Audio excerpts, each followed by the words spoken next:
모지스 할머니라고 미국의 국민 친숙한 이름이죠. 국민들이 친숙한 이름으로 있는 할머니가 있습니다. 원래 이 할머니의 이름은 애나 메리 로버트슨 모지스입니다.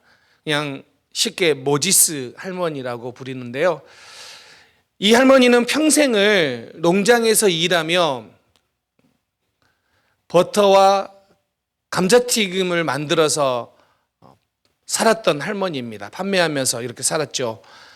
자, 그런데 이 할머니가 70세가 넘어서 관절염이 심해지자 그동안 이렇게 뭐라고 하죠? 이거 소일거리로 삼았던 잣수를 대신해서 이제 붓을 들고 그림을 그립니다. 그의 나이 76세에 그림을 그리기 시작하는데 이 할머니는 80세에 개인전을 열었고요. 100세가 되었을 때 세계적인 화가가 됩니다. 참 놀랍지 않습니까? 이 할머니가 76세부터 그림을 그리기 시작해서 101세에 사망을 하는데 그 25년 동안 그렸던 그림이 1600여 점입니다. 얼마나 많은 그림을 그렸는지 아시겠죠?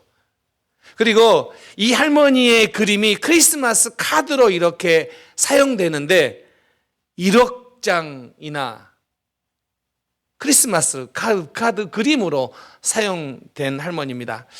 그래서 이런 말을 합니다. 시작하기에 늦은 때는 없다. 이 책은 이제 한국말로 번역된 책 표지인데요.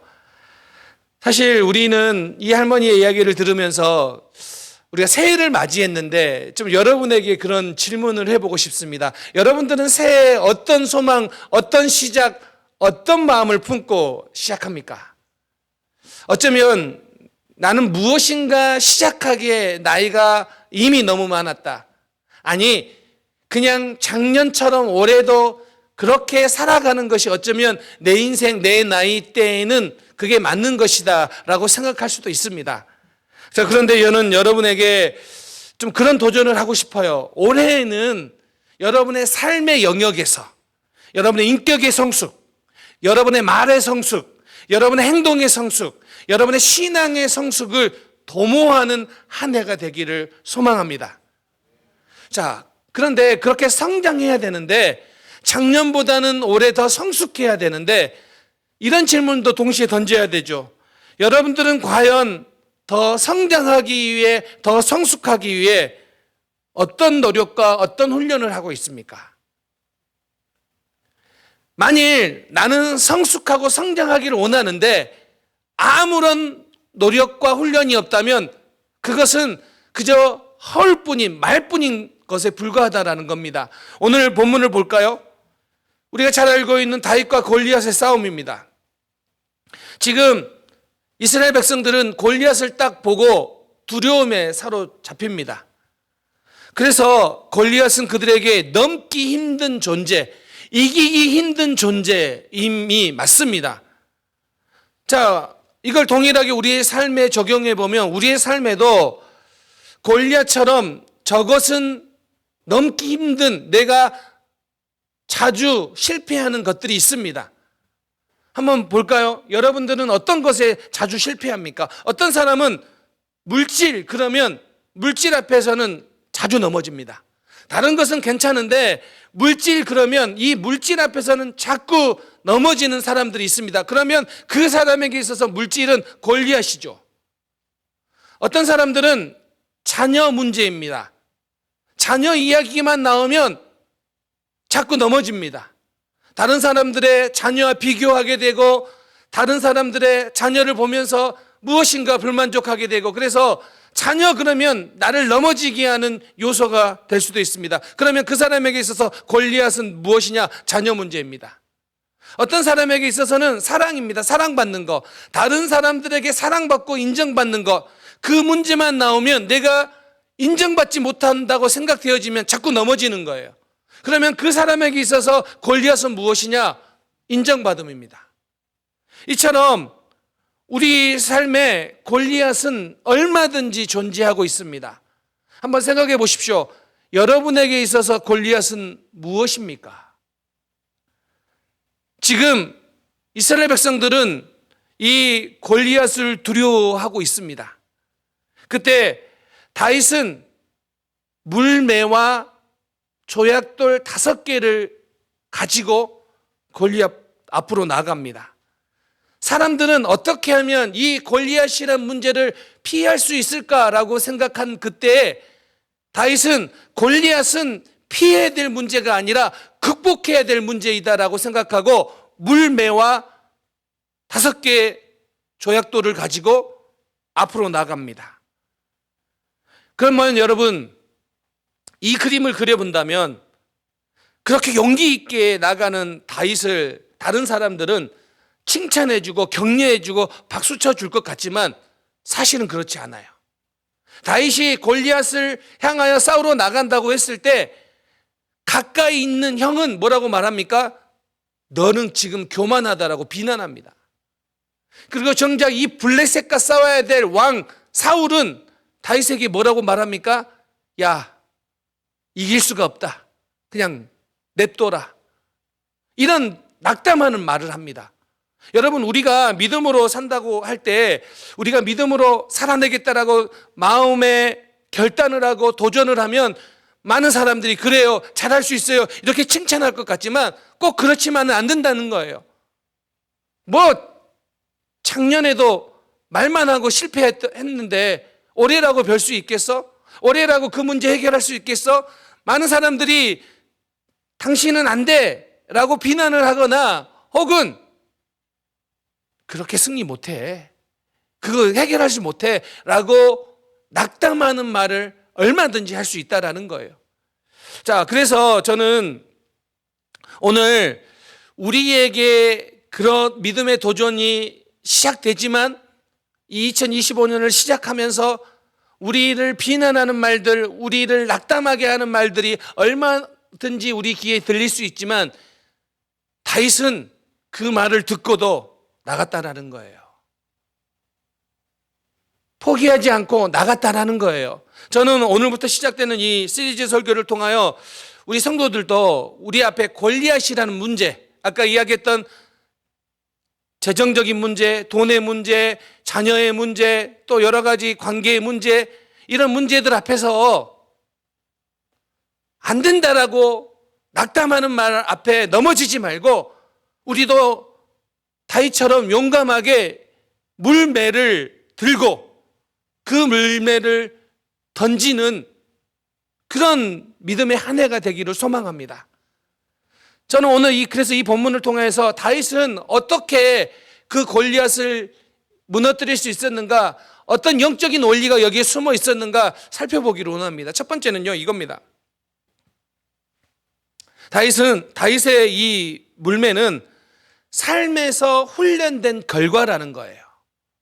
자, 사무엘상 17장 39절을 한번 읽어보겠습니다. 시작.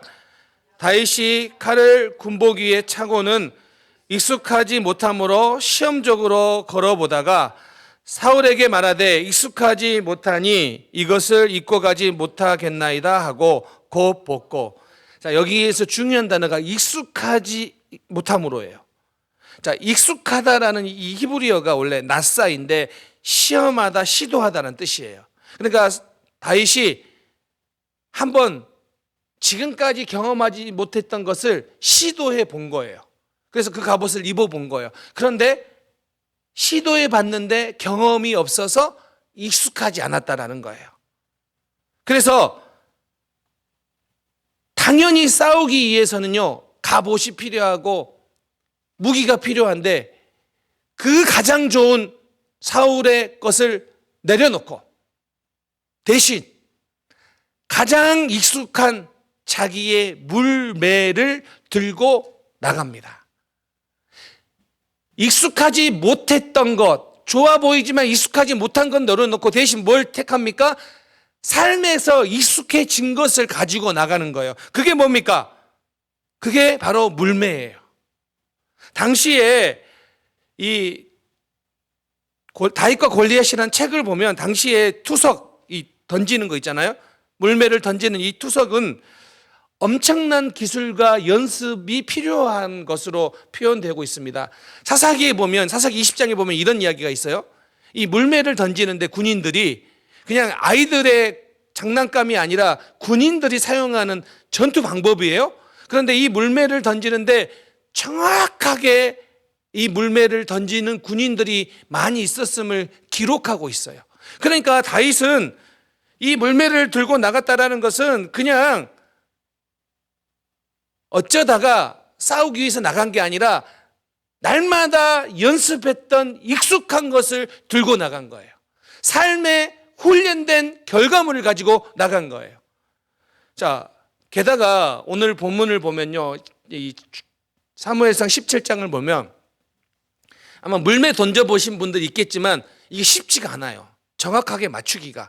그런데 다윗은 제자리에서 돌려서 맞추는 게 아니라 달려가면서 맞춰요.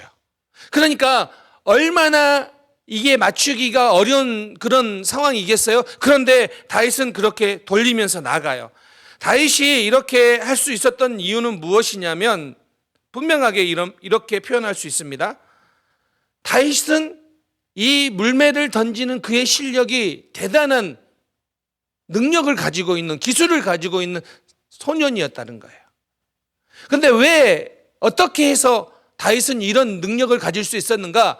자, 그의 일상을 보면 알아요. 다윗의 일상이죠. 한번 읽어볼까요? 34절 함께 읽겠습니다. 시작. 사울에게 말하되 주의 종이 아버지의 양을 지킬 때 사자나 곰이 와서 양떼에서 새끼를 물어가며 내가 다음 절이죠. 시작.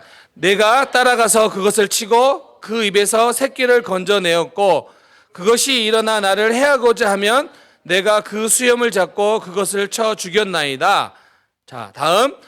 주의 종이 사자와 곰도 쳤은즉 살아계시는 하나님의 군대를 모욕한 이 할례 받지 않는 블레셋 사람들이니까 그가 그 짐승의 하나와 같이 되리이다. 자, 일상의 삶에서 늘 던졌던 거예요. 늘 훈련했던 거예요.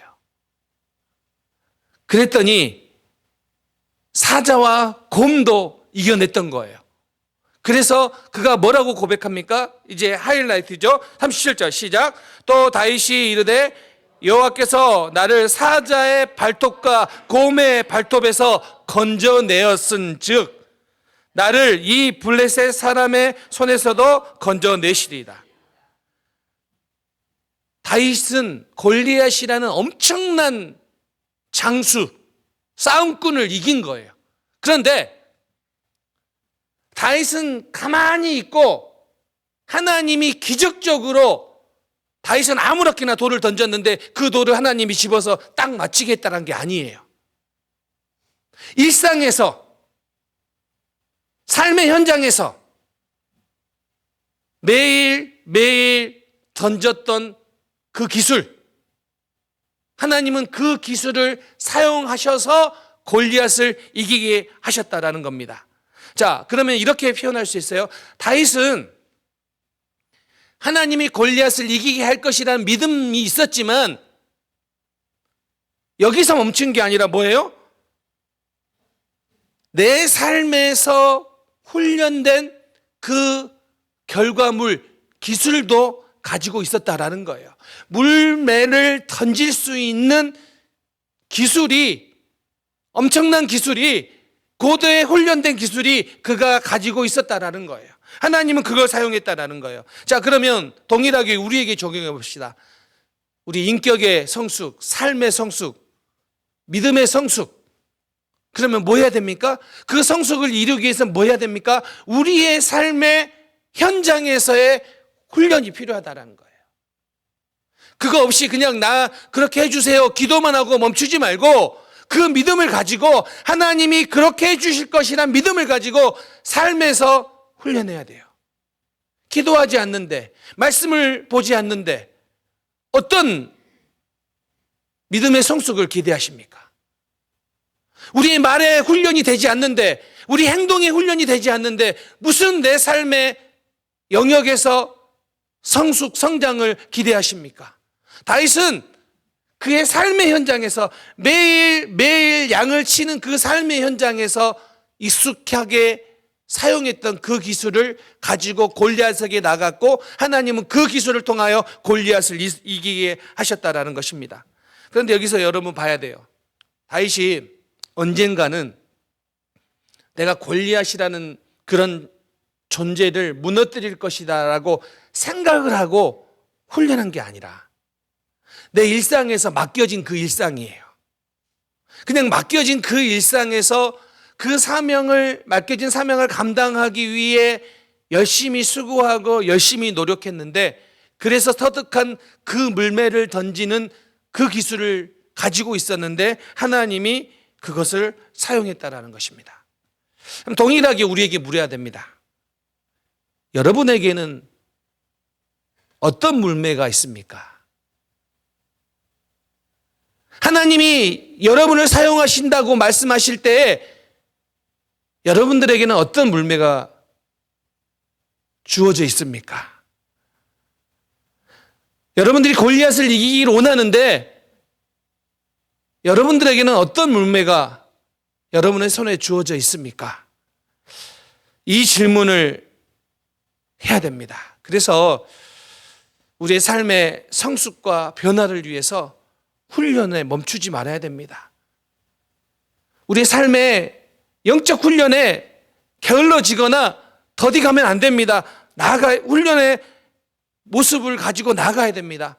오늘 본문에 이 다윗의 이 물맷돌은 그의 삶의 현장에서 얻어진 결과물이라는 사실을 기억하면서 우리에게 주어진 삶의 현장을 정말 주님이 보시기에 합당하게 살아가시기 바랍니다.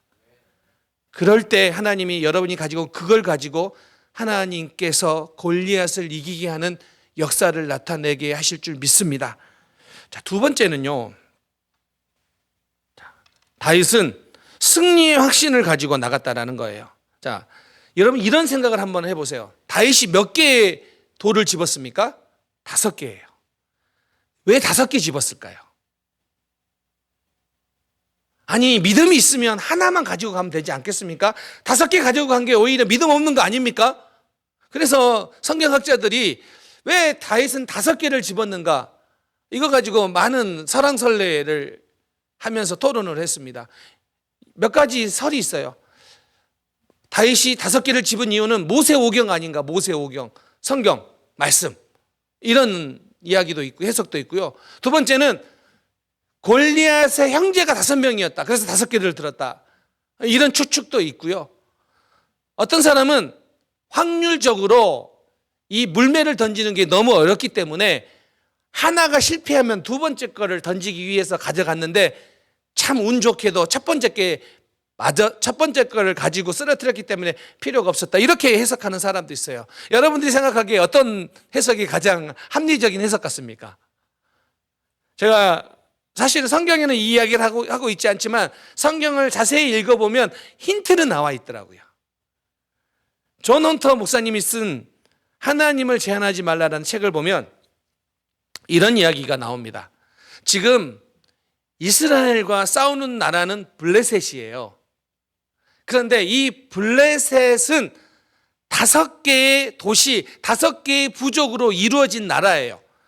가드, 가사, 아스돗, 에글론, 아스글론.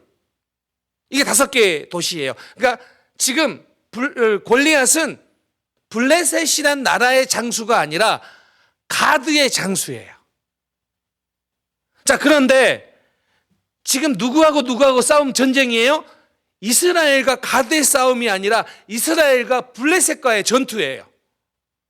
자, 거기에 보면 1절에 보면 17장 1절에 보면 블레셋 사람들이 그들의 군대를 모으고 싸우고자 하여라고 기록되어 있어요. 자, 그러니까 지금 이스라엘이 블레셋과 싸운다라는 것은 5개 지역에 있는 모든 장수들이 다 싸우러 나왔다는 뜻이기도 해요.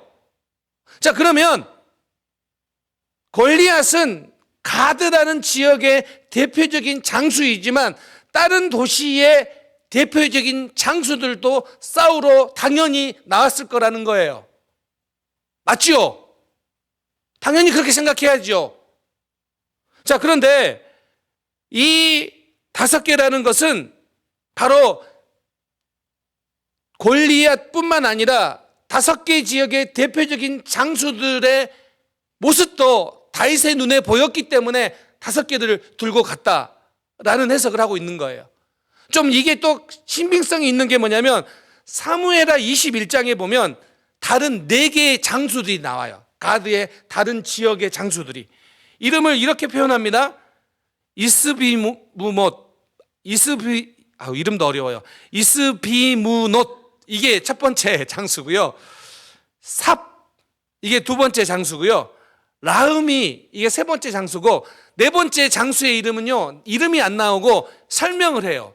육손이 육발이에요. 어떻게 말하냐면 발가락이 6개씩 있는 거인족이라고 표현돼요. 자, 사무엘상 21장 22절.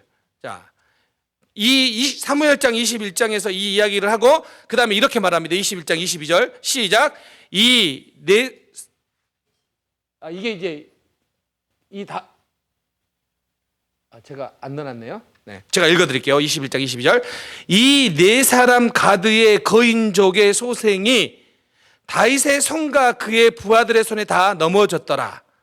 사무엘상 21장 22절에 뭐라고 이야기하냐면 골리앗 말고 나머지 이 4 장수들이 다 어떻게 됐다고요? 다 넘어졌다고요. 자, 그렇게 보면 다윗이 5개를 들고 간 것은 원샷 원킬이에요. 실패하면 두 번째, 세 번째, 네 번째를 던지지가 아니라 원샷 원킬의 믿음을 가지고 나간 거예요. 그러면 여러분, 그래도 좀 이해가 되진 않지요. 정말 그렇게 이런 믿음이 있었을까? 이렇게 비교해 볼 수 있을 것 같아요. 골리앗은 가장 큰 거인이라고 말할 수 있고, 가장 숙련된 전사라고 말할 수 있고, 가장 최첨단의 보호 장비를 가지고 무장하고 무기를 가지고 싸우는 사람이고, 그런 반면에 다윗은 어리고 전쟁 경험도 없고 최소한의 보호 장비도 없이 그가 가진 장비는 물매뿐이었다라는 거예요. 그런데 이렇게 다윗이 상황적으로 경험적으로 가지고 있는 것들을 비교해도 너무나 비교가 되지 않는데 다윗이 왜 이렇게 나갈 수 있었는가? 제가 이런 이야기를 들었어요. 어떤 사냥한 분의 경험담을 이렇게 기록하고 있는 이야기를 제가 들었는데 이게 도움이 될 것 같더라고요. 미국에서 어떤 사람이 사냥개를 데리고 호랑이 사냥을 나간 적이 있었어요. 실화인데요. 자, 사냥개를 풀어주고 호랑이를 쫓으라고 했는데 이 사냥개가 막 어디선가 달려가더니 사냥개 2마리가 막 짖고 있는 거예요. 그래서 사냥하러 나간 이 사람이 주인이 총을 들고 가까이 다가갔는데 이런 모습이 그려졌어요. 개들은 2마리는 나무 밑에서 위를 바라보고 막 짖고 있고, 호랑이는 그 위에서 등치 큰 호랑이가 밑에 개들을 바라보고 있는 거예요. 그때 사냥개의 주인이 저 멀리서 총을 쏴서 호랑이를 실제로 잡은 거예요. 그러면서 한번 여러분 이렇게 생각을 해봐야 돼요. 호랑이 입장과 개 입장에서 생각해 봐야 돼요. 자, 호랑이 입장에서 개를 보니까 조그매요. 그렇죠? 호랑이에 비하면 작죠. 호랑이가 이전에 엉 하고 한 번만 울어도 무서워서 다 도망가던 개들이 안 도망가고 저기서 계속 짖고 있는 거예요. 잡아먹을 듯이 자기를 보고 짖고 있는 거예요. 이 사냥개를 본 호랑이 입장에서는 멘붕이 오지요. 저것들이 도망가지도 않고 나를 보고 짖고 있네, 이거예요. 자, 반대로 이제 사냥개 입장에서 생각해 보세요. 사냥개 입장에서 보면 이거예요. 내가 주인과 함께 사냥을 나가서 진 적이 한 번도 없는 거예요. 주인과 함께 나간 사냥에서는요, 져본 적이 단 한 번도 없는 거예요. 항상 이긴 거예요. 그러면 위에 있는 동물이 나보다 큰 강한 호랑이라 할지라도 내 주인이 나와 함께 있으면 우리는 이긴다는 확신이 있는 거예요. 그래서 거기서 짖고 있는 거예요. 이걸 그대로 다윗에게 적용해 볼까요? 다윗은 그의 삶에서 한 번도 하나님이 함께 계셔서 진 적이 없는 거예요. 그게 사자고 곰이라 할지라도, 무서운 동물이라 할지라도 한 번도 하나님이 함께 계셔서 진 걸 경험한 적이 없는 거예요. 항상 이긴 걸 경험한 거예요. 오늘 성경에 나와 있는 대로 하나님이 함께 하셔서 사자와 곰에서부터 자기를 보호하셨다, 이 믿음이 있는 거예요. 자, 그러면 지금 저기 앞에 누가 있습니까? 골리앗이 있어요. 그런데 나와 함께 하시는 하나님이 나와 동행하시면 저 골리앗을 무너뜨리지 못할 이유가 없는 거예요. 그래서 그가 늘 가장 익숙하게 가지고 다녔던 물매와 돌 5개를 가지고 나간 거예요. 이게 승리의 확신을 가질 수 있었던 이유예요. 사랑하는 성도님들, 하나님이 우리와 함께 계시면 우리는 승리할 줄 믿습니다. 자, 그러면 우리의 골리앗이라는 이 문제 앞에서 우리가 승리하기 위해서는 어떻게 해야 됩니까? 우리의 일상생활에서의 하나님이 함께 계셔서 승리한 것들을 경험해야 돼요. 내 마음대로 하고 싶어요. 근데 하나님이 나와 함께 하시니까 내 그런 입술도 행동도 절제가 되는 거예요. 기도하지 않고 말씀 읽지 않고 내가 편한 대로 살고 싶어요. 그런데 하나님이 나와 함께 하심은 세상 정욕이 아니라, 세상에서 사람들이 중요하다고 여기는 것이 아니라 믿음대로 말씀대로 살아갈 수 있는 내 안에 힘이 생기는 거예요. 그래서 우리가 골리앗이라는 큰 존재가 다가올지라도 승리할 수 있는 근거가 어디에 있냐면, 우리의 일상에서의 승리의 확신이 골리앗이라는 더 큰, 더 무거운 존재 앞에서도 승리로 이끄는 거예요. 사랑하는 성도님들, 올 한 해 우리의 삶에, 우리의 신앙 앞에 골리앗과 같은 그런 넘기 힘들어 보이는 존재가 서 있을 수 있어요. 여러분의 직장 생활에, 여러분의 기업체에, 여러분의 가정에, 여러분의 삶의 여러 가지의 일들 가운데. 그런데 여러분, 그때 물매를 던지세요. 다윗처럼 내 삶에서 살아냈던 그 믿음의 물매를 던질 수 있기 바랍니다. 무서워 떨지 마시고 낙심하지 마시고 주 예수 그리스도의 이름으로 물매를 던지십시오. 하나님께서 사용하셔서 승리하게 하십니다. 우리의 그 물매가 골리앗을 이기는 것이 아니라 하나님이 사용하시는 그 물매로 골리앗을 이기게 하실 줄 믿습니다. 이제 말씀을 마무리하기로 합니다. 저는 다윗과 골리앗의 이 전투에서 이 다윗의 목소리가 귀에 계속해서 울립니다. 우리 한번 읽어볼까요? 사무엘상 17장 45절 시작. 다윗이 블레셋 사람에게 이르되 너는 칼과 창과 단창으로 내게 나아오거니와 나는 만군의 여호와의 이름 곧 내가 모욕하는 이스라엘 군대의 하나님의 이름으로 내게 나아가노라. 아멘. 여러분, 올 한 해 어떤 이름으로 나가십니까? 올 한 해 여러분은 어떤 이름으로 나가기를 원하십니까? 여러분의 이름이 아니길 바랍니다. 내가 드러나는 내 이름이 아니길 바랍니다. 세상 사람들이 알아주는 이름이 아니길 원합니다. 여러분들이 중요하다고 생각하는 그 이름, 그게 돈이고 그게 사랑받음이고 그게 권력이고 그게 내 자녀이고 그런 이름들이 아니기를 원합니다. 여러분들이 올 한 해 들고 나가야 될 이름은 오직 만군의 여호와의 이름, 그 이름 되시기를 주님의 이름으로 축원합니다.